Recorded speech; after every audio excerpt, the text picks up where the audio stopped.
Hello, you Nashville cats. I'm so happy. Yeah, right. I'm thrilled to be here. And I don't really come to Nashville that often. So, we all have our ideas about cities, what they're really like, what New Yorkers are like. And so I'm imagining, of course, that all of you are musicians, right? Just hanging around waiting for your studio time. But, really, I know that's not really true. Some of you are sound engineers, right? What I do know about all of you is that you care about books. And I think you are so lucky to have Ann Patchett and Parnassus and all of the people who work at Parnassus Books. You may not realize what an increasingly rare gift it is to have an independent bookstore in your town. So thank you for remembering that an ebook doesn't fit under the tree, although I suppose it does. Thank you. It's harder to picture. Thank you for remembering that Parnassus needs you and you need your independent bookstore. And I am here and I'm told this room is just a small sample of the people who are here tonight. I was asked to remember that most of the people here are in some other room. I'm imagining it's like the sweet hereafter. So somewhere watching me on a big TV. So where's the camera? Does anyone know? Is that it? Here? Okay. Hi, sweet hereafter people. You are just as important as the ones who got chairs. Oh, it's over there? Okay. Hi. Oh, okay. Got that out of the way. A writer, unlike all of you musicians, spends a lot of time alone in a room. And solitude is our native state. And so after spending a year or 2 or 3 alone in a room, you turn in your manuscript to your publisher, and they reward you by sending you out on a book tour to a different city every day for a month. So when I named this book Flight Behavior, little did I realize I was going to be watching a lot of people on airplanes. Flight behavior, in essence, is people trying to stuff 20 pounds of carry-on luggage into a 10-pound overhead bin. That's flight behavior. I'm not going to write a book about that, however. But I have to tell you one good airplane story I really have. I left the day after Election Day, and I've been in a different city pretty much every day. Yours is the best.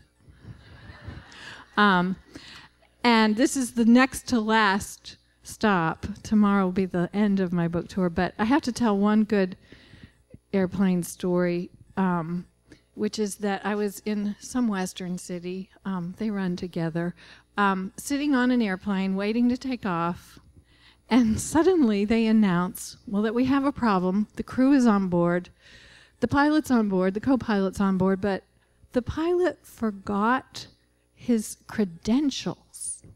He left his credentials in his hotel room. Now, I'm thinking, first of all, I'm getting used to this thing of flying and staying in hotels. You have a system, right? Doesn't he do this? You go into the motel room, gels and liquids go here, credentials go here. Do you just walk into your hotel room and go, whee,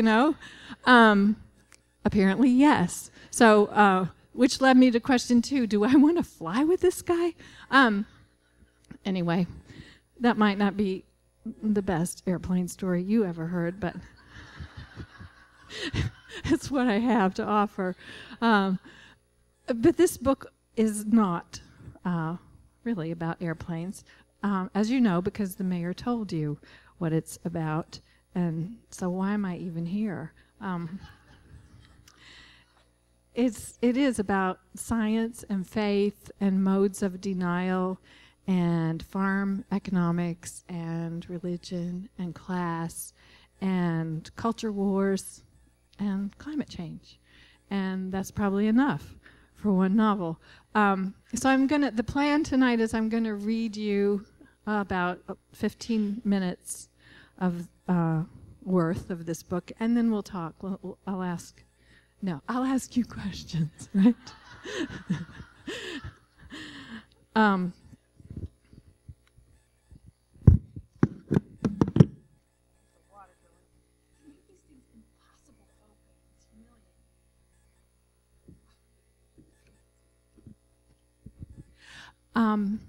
It's always hard to pick a tiny part of a book to read because, all of it's there for a reason.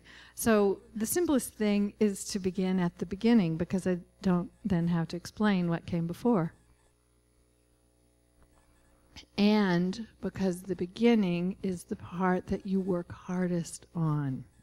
That's the part you rewrite, and every day when you write more of the book, you have to go back and rewrite the beginning again and again. So it's fiction doesn't necessarily have a lot of rules. There are some general rules to writing fiction, like, make sure your reader always knows what you're talking about. Make sure you know what you're talking about. Don't name all your characters' names that start with the same letter. So those are general rules. And then I have my own rules that I have devised over the years. And I don't know if they're anybody else's rules. Because, see, we work alone. We don't check with each other that much. But one of my rules, I have about 5 important rules for myself. And one of them is the first sentence of a novel should make a promise that the rest of the book will keep. So there's your tip. So I'll start at the beginning. And then you'll know. Chapter 1. A certain feeling comes from throwing your good life away, and it is 1 part rapture. Or so it seemed for now to a woman with flame-colored hair who marched uphill to meet her demise. Innocence was no part of this. She knew her own recklessness and marveled really at how one hard little flint of thrill could outweigh the pillowy, suffocating aftermath of a long disgrace. The shame and loss would infect her children, too. That was the worst of it, in a town where everyone knew them. Even the teenage cashiers at the grocery would take an edge with her after this, clicking painted fingernails on the counter while she wrote her check, eyeing the oatmeal and frozen peas of an unhinged family, and exchanging looks with the bag boy. She's that one. How they admired their own steadfast lives, right up to the day when hope in all its versions went out of stock, including the crummy discount brands, and the heart had just one instruction left: run. Like a hunted animal or a racehorse, winning or losing felt exactly alike at this stage, with the same coursing of blood and shortness of breath. She smoked too much. That was another mortification to throw in with the others. But she had cast her lot. Plenty of people took this way out, looking future damage in the eye and naming it something else. Now it was her turn. She could claim this tightness in her chest and call it bliss, rather than the same breathlessness she could be feeling at home right now, while toting a heavy laundry basket, behaving like a sensible mother of 2. The children were with her mother-in-law. She dropped off those babies this morning on barely sufficient grounds, and it just might kill her to think of that now. Their little faces turned up to her like the round hearts of two daisies. She loves me not. All those hopes placed in such a precarious vessel. Realistically, the family could be totaled. That was the word, like a wrecked car wrapped around a telephone pole. No salvageable parts. No husband worth having is going to forgive adultery if it comes to that. And still she felt pulled up this incline by the hand whose touch might bring down all she knew. Maybe she even craved the collapse with an appetite larger than sense. At the top of the pasture, she leaned against the fence to catch up on oxygen, feeling the slight give of the netted woven wire against her back. She frowned at the November sky. It was the same dull, stippled ceiling that had been up there last week, last month, forever, all summer. Whoever was in charge of weather had put a recall on blue and nailed up this mess of dirty white sky like a lousy drywall job. The pasture pond seemed to reflect more light off its surface than the sky itself had to offer. The sheep huddled close around its shine, as if they too had given up on the sun and settled for second best. The sheep in the field below, the Turnbow family land, the white frame house she had not slept outside for a single night in 10+ years of marriage, that was pretty much it. The widescreen version of her life since age 17. Apparently, today was the day she walked out of the picture. Distinguishing herself from the luckless sheep that stood down there in the mud, surrounded by the deep stiletto holes of their footprints, enduring life's bad deals. They'd worn their heavy wool through the muggy summer, and now that winter was almost here, they would be shorn.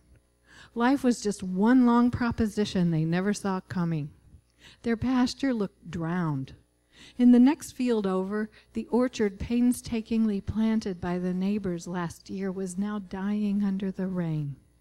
From here it all looked fixed and strange. Even her house, probably due to the angle. She only looked out those windows, never into them, given the company she kept with people who rolled plastic trucks on the floor. Certainly she never climbed up here to check out the domestic arrangement. The condition of the roof was not encouraging. Her car was parked in the only spot in the county that wouldn't incite gossip, her own driveway. This morning, after leaving the kids at her mother-in-law's, she had floored it for the half-mile back home, feeling high and wobbly as a kite. Went back into the house only to brush her teeth, shed her glasses, and put on eyeliner, no other preparations necessary prior to lighting out her own back door to wreck her reputation. The electric pulse of desire buzzed through her body like an alarm clock gone off in the early light, setting in motion all the things in a day that can't be stopped. She picked her way now through churned-up mud along the fence, lifted the chain fastener on the steel gate, and slipped through. Beyond the fence, an ordinary wildness of ironweed and briar thickets began. An old road cut through it, crisscrossed by wild raspberries bending across in tall arcs. In recent times, she'd come up here only once, berry picking with her husband Cub and some of his buddies 2 summers ago, and it definitely wasn't her idea.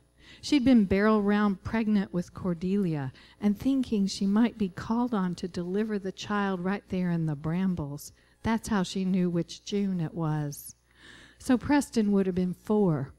She remembered him holding her hand for dear life while Cub's hot dog friends scared them half to death about snakes. These raspberry canes were a weird color for a plant, she noticed now.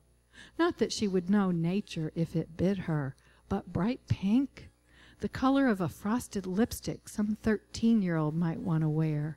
She'd probably skip that phase, heading straight for immoral coral and come to bed red.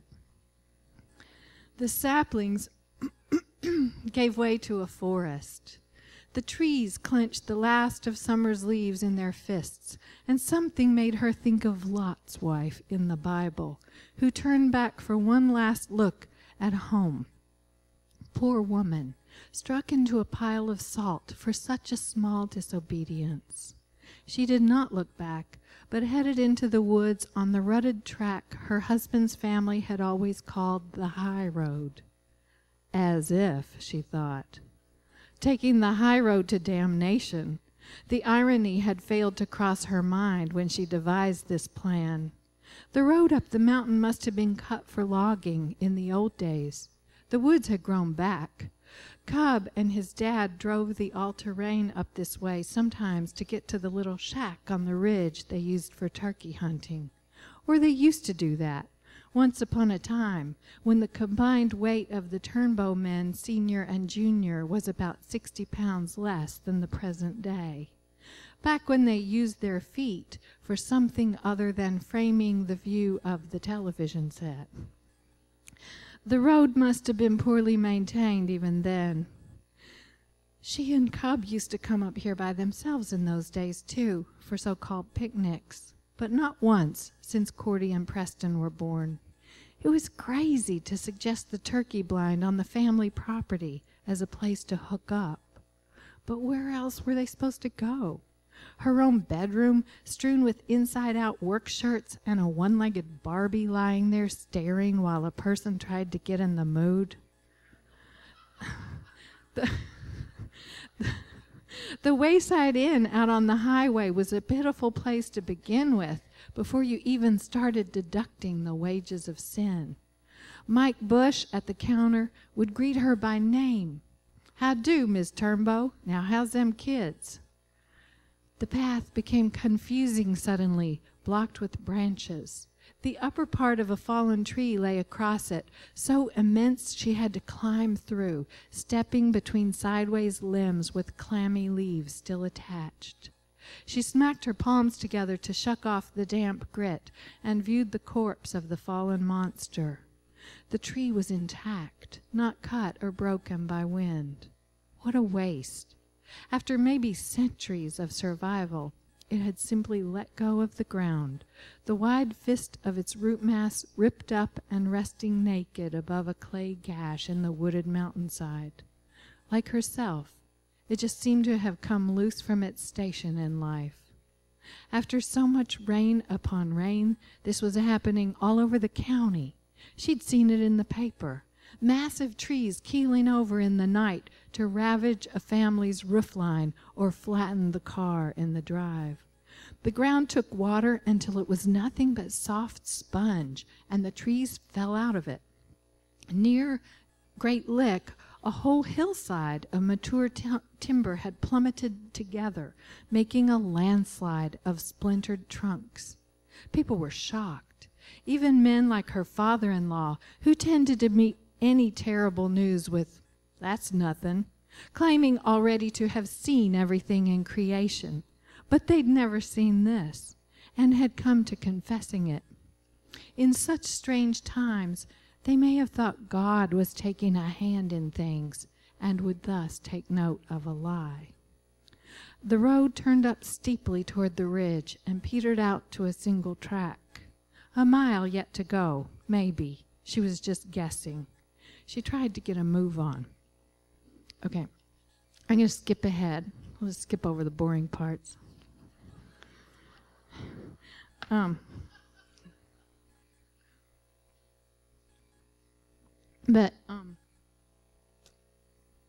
if you happen to read this book, don't skip anything.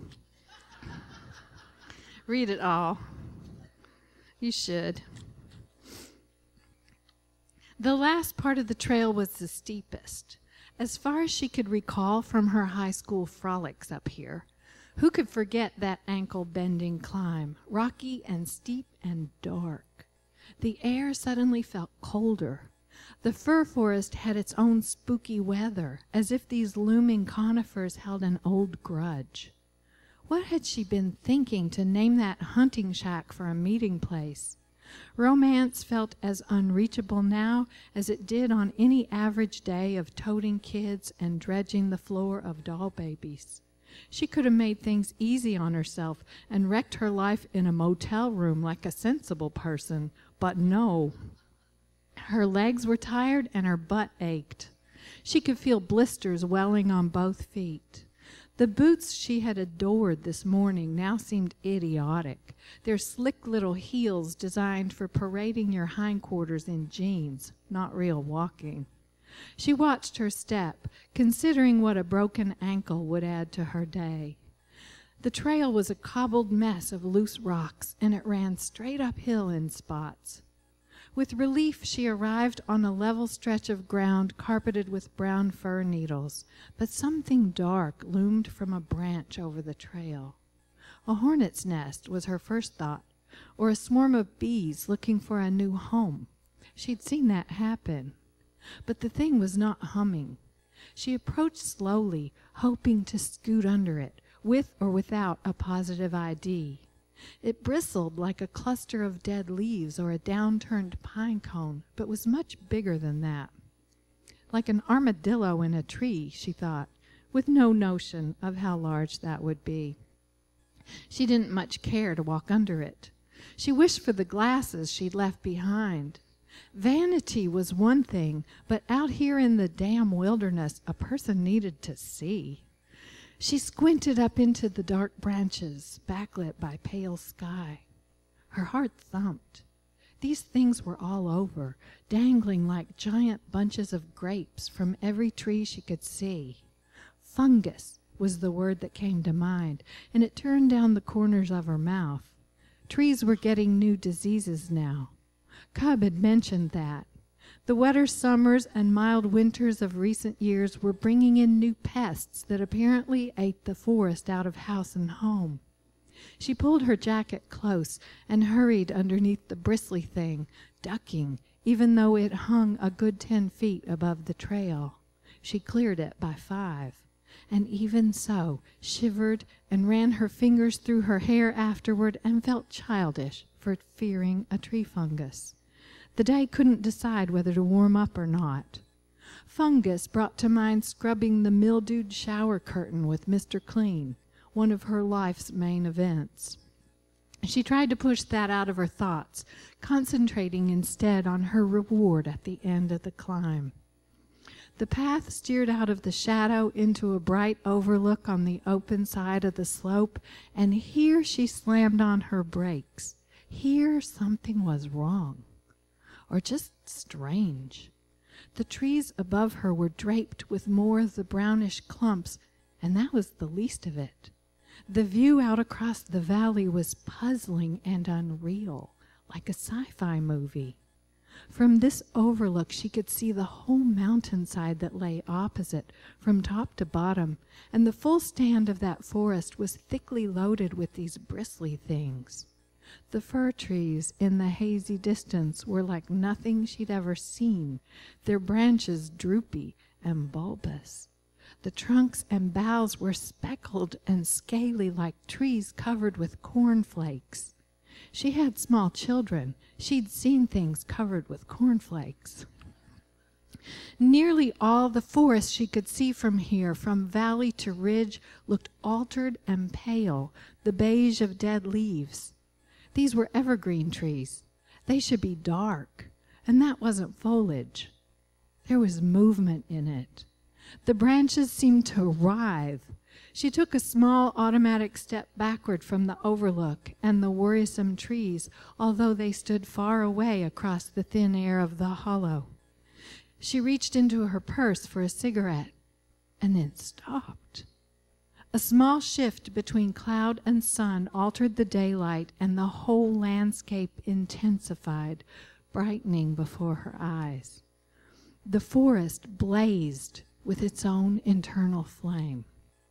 "Jesus," she said, not calling for help.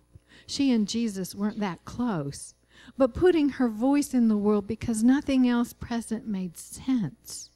The sun slipped out by another degree, passing its warmth across the land, and the mountains seemed to explode with light.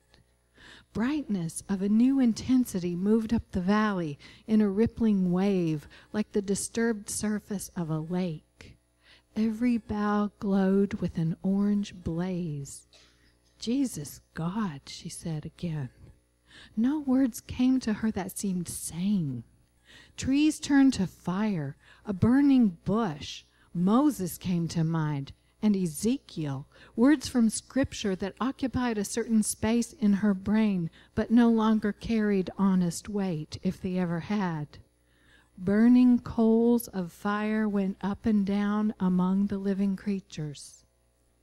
The flame now appeared to lift from individual treetops in showers of orange sparks, exploding the way a pine log does in a campfire when it's poked. The sparks spiraled upward in swirls like funnel clouds, twisters of brightness against gray sky. In broad daylight, with no comprehension, she watched. From the tops of the funnels, the sparks lifted high and sailed out undirected above the dark forest. A forest fire, if that's what it was, would roar.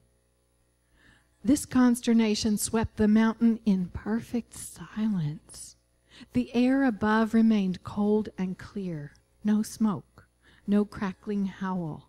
She stopped breathing for a second and closed her eyes to listen, but heard nothing. Only a faint patter, like rain on leaves. Not fire, she thought, but her eyes, when opened, could only tell her fire. This place is burning. They said, "Get out of here." Up or down, she was unsure. She eyed the dark uncertainty of the trail and the uncrossable breach of the valley, and it was all the same everywhere, every tree aglow. She cupped her hands over her face and tried to think. She was miles from her kids. Cordy with her thumb in her mouth. Preston with his long-lashed eyes cast down, soaking up guilt like a sponge, even when he'd done no wrong. She knew what their lives would become if something happened to her here, on a mission of sin.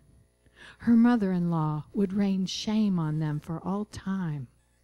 Or worse, what if they thought their mother had just run away and left them? Nobody knew to look for her here. Her thoughts clotted with the vocabulary of news reports, dental records, next of kin, sifting through the ash. And Jimmy. She made herself think his name, a person, not just a destination.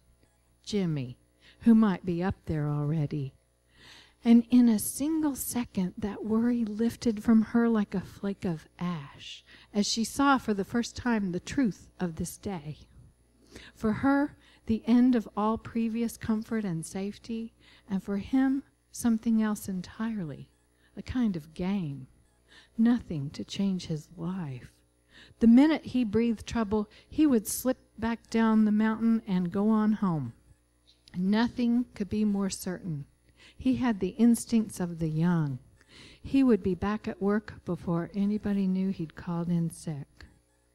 She was on her own here, staring at glowing trees. Fascination curled itself around her fright. This was no forest fire. She was pressed by the quiet elation of escape and knowing better and seeing straight through to the back of herself in solitude. She couldn't remember when she'd had such room for being.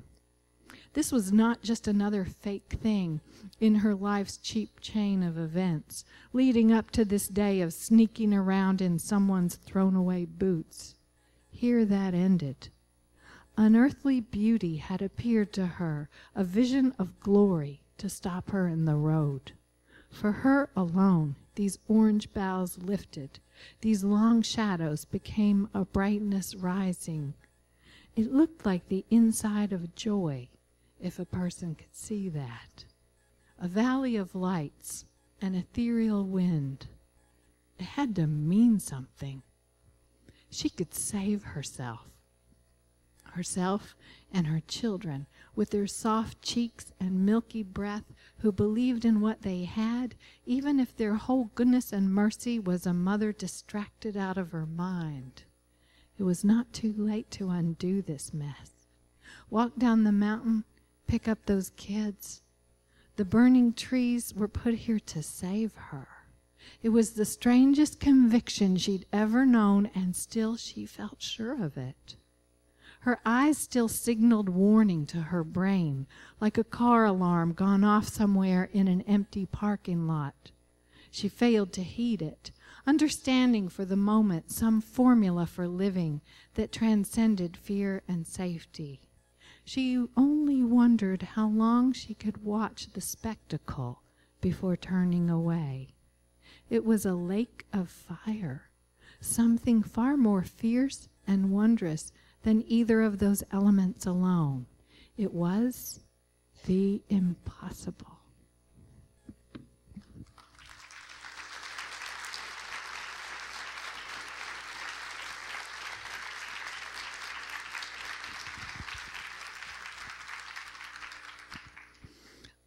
Now is the part of the evening when you ask questions, and I repeat them so that the people in the suite hereafter can hear your question. And if you have questions up there, just, I'm sorry. Okay, one more thing I'll say. The very first night that I began this tour, the man who introduced me also introduced the question part of the night, and he said, before you ask your question, ask yourself, what is a question?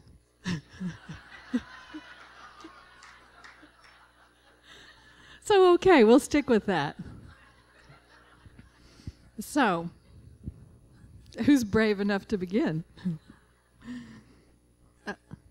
Yes. Okay. He said, the first 60 pages are great. No, he didn't. He said, often when he reads my books, I don't know whether it's just my books or other people's books, it takes about 60 pages before he's deeply involved. And the question, because there was a question, was, do I do that on purpose, or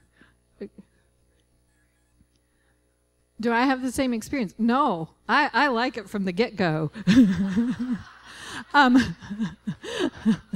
Sir. I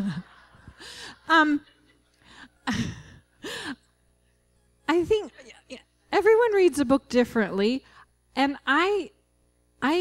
for me it's 30 pages. And that's typical. When I read a novel, I give myself 30 pages before I even start to judge. And then after that, I'm harsh. I don't usually put it down on page 31, but if a book hasn't pulled me in, then I'll put it away. Put it aside, give it to someone else. It doesn't mean it's not a good book. It means it's not the right book for me. So I think you're asking, when I build a novel, do I expect, or do I somehow presume that it's going to take time for a reader to get into it? Not necessarily. And I think you might find other people, read the book differently. I do, as I mentioned, concentrate on beginnings. Beginnings are very important to me, but I'm laying a lot of foundation in the beginnings. I'm making this promise. So if you're reading the promise, maybe you'd like it better. I can only say that literary fiction does build a world for you to go into, as opposed to fiction that's really more that you read more to find out what happened. Some fiction is more commercial fiction, a mystery. You read it to find out what happened, so you're not likely to read it again because you already know what happened. But literary fiction I would define as fiction you would read more than once, because it's a place you go and visit, and you like being in there. Yes.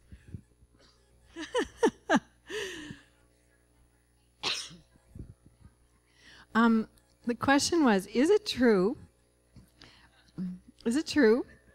that long, long ago I wrote in a closet. Yes, it is. Would you like to know why? That was my first novel. I had no idea what I was doing. I did not expect to be a writer for a living. I've always loved reading novels, reading fiction, and writing stories more than almost anything. It's always felt to me like a nutrient that I craved. Stories, good books. I chapter books I just consumed. Given that we're in a library, I should pay homage to libraries. Libraries were the temples of my childhood. Even though I lived in a really little town. I'm digressing. I do that.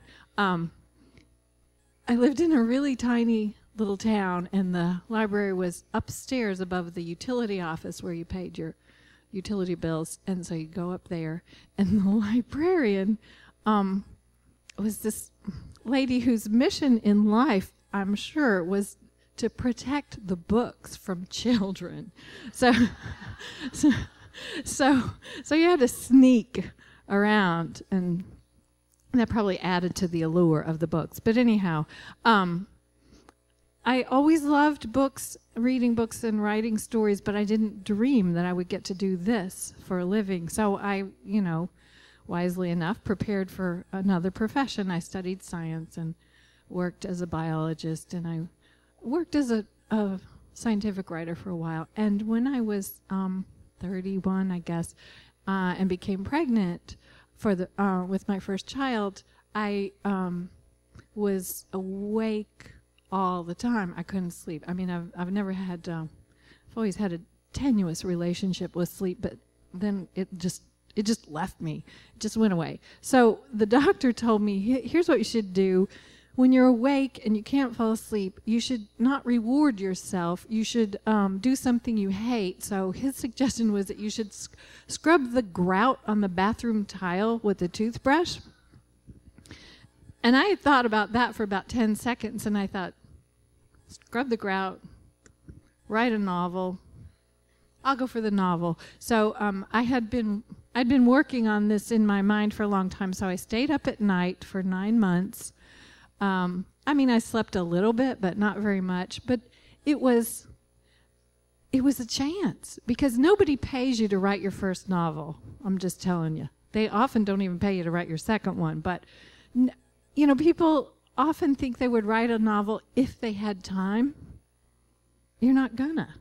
You got to find it. And that's how I found it. I thought, I can do this at night while my husband is sleeping and the dog is sleeping, and we lived in a really little house, so I pushed my desk into the closet so the light wouldn't bother anybody, and I wrote that novel. And my daughter it was a 10-month pregnancy, because it took me that long to finish the book. She was very cooperative, and I wasn't writing it to be that was The Bean Trees. I didn't dream anyone would read that book. I'm not kidding you. I wrote it because I needed to. It was a story I had to tell. And when I finished, I had this pile of paper on my desk, and I had the notorious fit of house cleaning right before you go into labor, and I was looking around. I thought, I got to get rid of that. I could throw it in the trash. I could put it in an envelope and send it to New York. And it was really, 6 of one, half a dozen or the other. I believed, honestly, I swear, I believed the results would be exactly the same either way. But I put it in a mailbox, one of those mailboxes that's much like a trash can. It felt like the same operation. And to my great surprise, it became my first novel, and it became the beginning of my career as a novelist. So then after that, I came out of the closet. Yes. I have played in a band. I've played in a few. Next question. I left Arizona. Yes. I lived for about 2 decades of my life in Tucson, and but always I grew up in Eastern Kentucky, and always wanted to come home to where my extended family is, and finally was able to do that. You know, life surprises you. You get stuck places. I went to Tucson thinking I would just check it out. I had $22 in my pocket. I thought, I'll see the West, and got, you know, I sort of had to get a job, and then I had a job, and then, you know, one thing led to another. So anyhow, I loved my time in the Southwest. That was, you know, essentially the second 20 years of my life. And that's where I became an adult. It's where I learned to be a writer. It's where I had my children. Living so close to a border taught me so much about what one country will do to another. I'm very grateful for my time there, and I'm happy to be back home, or will be in 3 more days. Yes. What are the other Kingsolver rules for writing? The first sentence makes a promise, the rest of the book will keep. This is, okay, above that, rule number 1 is keep a really large trash can beside your desk. Now that's the old version. Now the Kingsolver rule 1.3 would be, never mind the trash can, just lean on the delete key. But it's very, very important that I write a lot of pages that you will never see. That's the greatest gift I can give you is to withhold, 10 times more writing than you get. Writing a first draft is sort of like hoeing a row of corn. You just push and push and push and get through it. But once you've done that, everything will change. Once you do that, then the art begins. It's like a trapeze artist. You sort of swing from this place to that place. Once you've written the end, you can rewrite the beginning, so the language of the beginning somehow already contains the end, like that little germ inside a seed, and you can pull threads of plot and meaning back through the whole book, like shiny threads in a fabric. It's like weaving. You get to write it over and over again and throw away the first stuff. So by the time you're done, it's utterly changed, and everything is connected to everything else. So, but you have to be willing to just delete. There are maybe whole scenes that seem perfectly great, but they don't belong in this book. So I sort of, as a little cheat, I have like the outtakes file. So if I don't really want to completely throw it away, I'll just put it in, this file. Maybe I'll use it in some other book someday. I won't, but it makes it easier to throw away. So other rules. Well, one thing I said earlier, sort of jokingly, was, I said, make sure everyone knows what you're talking about, and make sure you know what you're talking about. That's really an important rule. To begin the project by making sure this is something so important that I want to spend years of my life married to this question, to this construction, to this conversation that I'm going to build between myself and you, my reader. Not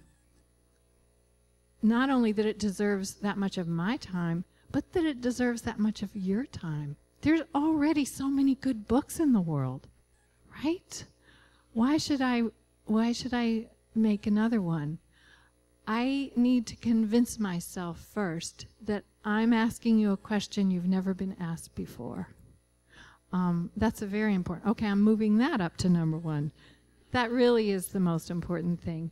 And I should give you a reason to turn every page, except him back there. He's it's not working for. Oh, poor guy. I'm sorry. I'm just teasing you. Seriously, I'm a great believer in plot. I really love to give you enough to worry about that you'll keep turning the pages, and I'll think of number 5 directly. Yes, in red. I understand your question. How do you write the grievous things? How do you write the things that hurt so much? She is a choreographer, and she says that she can put those grievous things in movement, but to put them in words would make her cry. And I can tell you, they make us cry. I cry when I'm writing. Sometimes I laugh when I'm writing, not always at the writing itself, but I cry.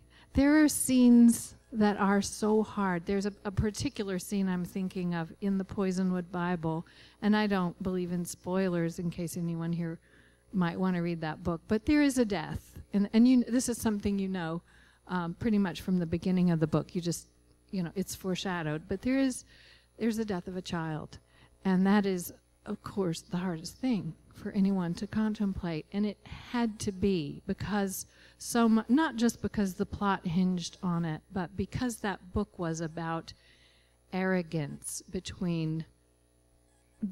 it was about what one country will do to another, and it was about the presumption of the Americans who had gone into the Congo, who believed somehow that the same rules didn't apply to the white people as to the Congolese people. And that moment in the book when the white child died was quite necessary as a thematic component of the book, that it was the leveler, it was the moment of proof that the same rules apply to all people, natural laws, laws of civic conduct. So I had to write the death of a child. I wrote around it, I wrote under it, I tried to convince myself I could save the baby. I had written many drafts of that book and just left that blank. It was so frightening, but I knew to be true to what I wanted to say about that. I was doing the same thing. I was not wanting the rules to apply. It was grievous. So one day I told my husband, I'm going to kill the baby. And I sat down and I wrote that scene and I sobbed my eyes out, and I came out of my office and I said, okay, killed the baby. I wouldn't say that writing is a hard life. I would say writing is a lovely life. I love my job. I love it so much. I get out of bed and say, woohoo, I get to make stuff up and they'll pay me. It's a delight. But if you take it seriously, there are moments in the writing life that require courage. And they ask us to rise to those occasions. We rise to those occasions, or our work is not courageous work. So that's the answer. Yes, in the green scarf.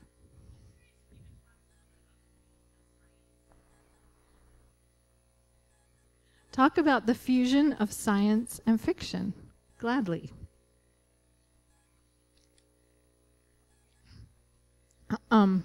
As I mentioned, I didn't imagine I would get to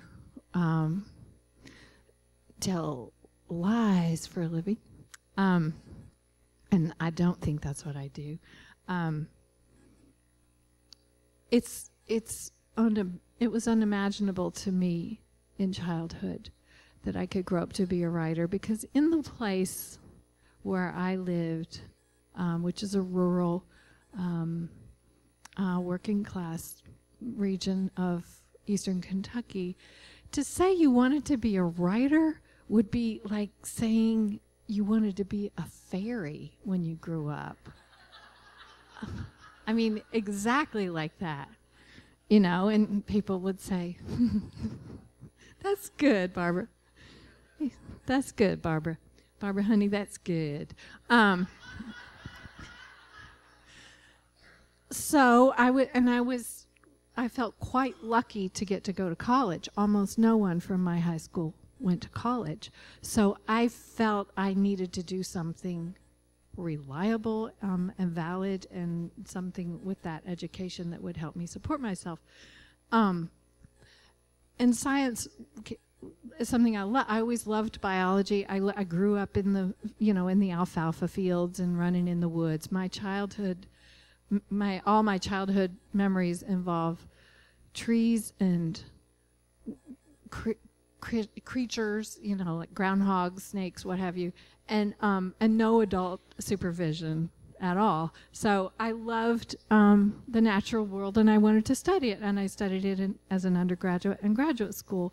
And then, to my great surprise, quickly afterward discovered that because I was also a writer, I was writing all along, and I was writing poems and stories and submitting them here and there, and even started working as a freelance journalist. And I made a great discovery right away. I learned that editors loved being able to send a writer into a lab or into, a research center or someplace where these people spoke like, the Charlie Brown, wah, wah, wah, wah, they spoke this language that was not very comprehensible to people outside that door of that lab. If I could go in there, interview them, read their reports, and come out of there and write something that was intelligible, even enjoyable for non-scientists to read, that was a living. I got a lot of assignments, and I was surprised and thrilled by that. And so I began as a scientific writer, and I still think of myself as a science writer, but I put science and fiction in my novels. And I think that's an important thing to do, because this book is really about the divides between people, between red and blue, between urban and rural, between faith and science. And I feel that those divides are getting more solidified in modern times rather than less. And I think there is a great need for conversation across these divides, especially between scientists and non-scientists. So I thought that it was just great fun to write a book in which I could put physics in here, and I could write about the ice albedo effect, and the difference between correlation and causation. Really important scientific stuff, but my challenge is to weave it into that novel fabric so you don't even really notice. You just, you're asking yourself, are these characters going to have sex or not? And then before you know it, you learned about the ice albedo effect accidentally. So it's the great fun. Okay, I think I've gotten the sign that we have gone for an hour. Maybe we could take one. I always like to know it's the last question. So who wants to ask the last question? Yes. I do research mostly sort of at the front. It's front loaded. I do most of the research at the beginning, but then as I go, I learn other things that I need to learn about, and so it continues right up to the end. And that was a very good question, but somehow it didn't have the finality I was looking for. Okay, I think you have the last question. Yes, you. Okay, no pressure. How do I feel about sequels? Am I ever drawn to return to a landscape? And this is a question that's really trying not to be the last question, right? Can we just never end is the question. The answer is, and I will find a way to make this the final question. The answer is no. That's the short answer. I will never write a sequel, and this is why. I want to write an absolutely new book every time. That's what's exciting for me. When I enter a new book, I figure out the big question I want to ask, and then I figure out the architectural questions or the architectural structures that I want to use to ask this question, and I put stuff into this project that makes it impossible. Every time I create a new challenge for myself, I make sure that it's something that I feel has never been done before, especially by me, but ideally not by anybody, and that seems so hard that I'll never be able to do it. That way, I got to get my butt in that chair every day and prove that I can do it. You know, I'm not necessarily a risk taker in my, in my actual civilian life. I have never glid. How do you, what's the past tense of that word? Rock clumb. I could go on and on. I don't do dangerous things in my life, but I do dangerous things on the page because it's thrilling. What I want to do is something impossible.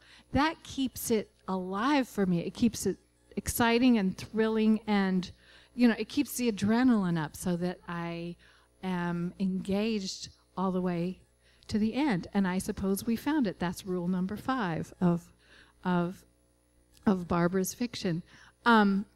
So in closing, because that was the last question, I thank you for caring enough about books, about literary fiction, to come out here tonight and share this conversation with your fellow Nashvillians. I believe that novels will always be with us. I believe that stories are a nutrient that we all crave, that all humans have needed since the beginning of our time. And I'm very hopeful for the future of books and bookstores and stories that bind people together, because fiction is the only place you can go that will take you to the inside of another person's mind. And that is what makes us the best kind of humans we can be. So I thank you so much for coming tonight, and I will happily sign your books later. Good night.